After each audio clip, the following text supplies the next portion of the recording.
శ్రీకాకుళం పట్టణంలో గత 2 రోజులుగా డయేరియా వ్యాధి ప్రబలడంతో ప్రజల్లో ఆందోళన నెలకొంది. ముఖ్యంగా మేదర వీధి, గోల్కొండ రేవు రోడ్డు, దమ్మల వీధి అనేక మంది వాంతులు, విరోచనాలతో బాధపడుతూ ఆసుపత్రిలో చికిత్స పొందుతున్నారు. అధికారిక సమాచారం కోసం సుమారుగా 25 కేసులు నమోదయ్యాయి.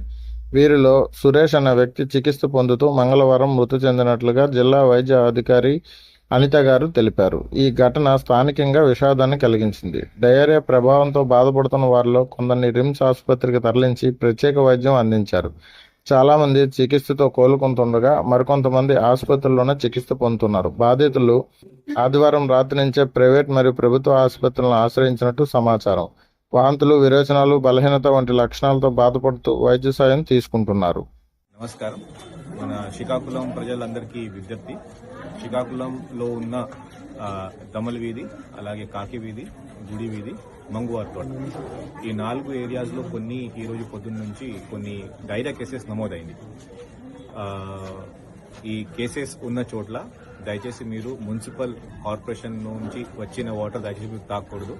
గతంలో ఒక 2-3 డేస్ నుంచి వాటర్ మీ దగ్గర పట్టుకుని ఉంటే దయచేసి వదిలేయండి. మీ ఏరియాకి మున్సిపల్ వాటర్ మళ్ళీ ట్యాంకర్ ద్వారా పంపించడం జరుగుతుంది. అది కాకుండా మీ ఏరియాలో ఎక్కడైనా బాటిల్ వాటర్, ప్యాక్డ్ వాటర్ దొరికితే అది కూడా మీరు తాగొచ్చు. ఎక్కడైనా మీరు వాటర్ తాగుతున్నారు అంటే బాయిల్ చేసుకుని చాలా బాగా హీట్ చేసుకున్న తర్వాత మాత్రమే మీరు తాగితే బాగుంటుంది. ఇది కాకుండా ఎక్కడైనా మీకు మెడికల్ పరంగా ఇష్యూస్ ఉంటే ఇమీడియట్లీ జీజీహెచ్కి లేకపోతే మీ దగ్గర ఉన్న పిఎస్సికి మీరు రిపోర్ట్ చేయండి. Thank you. మరి అంటే అతనికి ముందుగా కూడా లివర్ ఎంజైమ్స్ ఎలివేట్ అయి ఉంటాయి. తర్వాత సెప్టిసిమియా జరిగింది.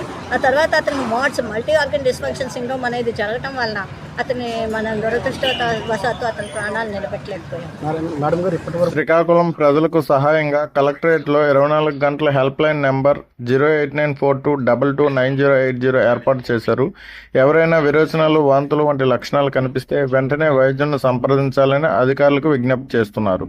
అలాగే నగరపాలక సంస్థ వారు కూడా ఆటోల ద్వారా ప్రజల్లో అవగాహన కల్పిస్తున్నారు. ఈ మున్సిపల్ వాటర్ని తాగవద్దని కూడా వాళ్ళకి సూచనలు అందిస్తున్నారు. డయేరియా వంటి వ్యాధులు ప్రధానంగా కలుషిత ఆహారం, నీరు కారణంగా వ్యాపిస్తాయి కాబట్టి పరిశుభ్రమైన ఆహారం తీసుకోవడం, చేతులు శుభ్రంగా కడుక్కోవడం, నీటిని మరిగించి తాగడం వంటి జాగ్రత్తలు తప్పనిసరిగా పాటించాలని, పిల్లలు, వృద్ధులు ఎక్కువగా ప్రభావితమయ్యే అవకాశం ఉండటంతో వారిపై ప్రత్యేక శ్రద్ధ అవసరమని జిల్లా కలెక్టర్ స్వప్నికల్ దినకర్ పుండాకర్ గారు తెలియజేశారు.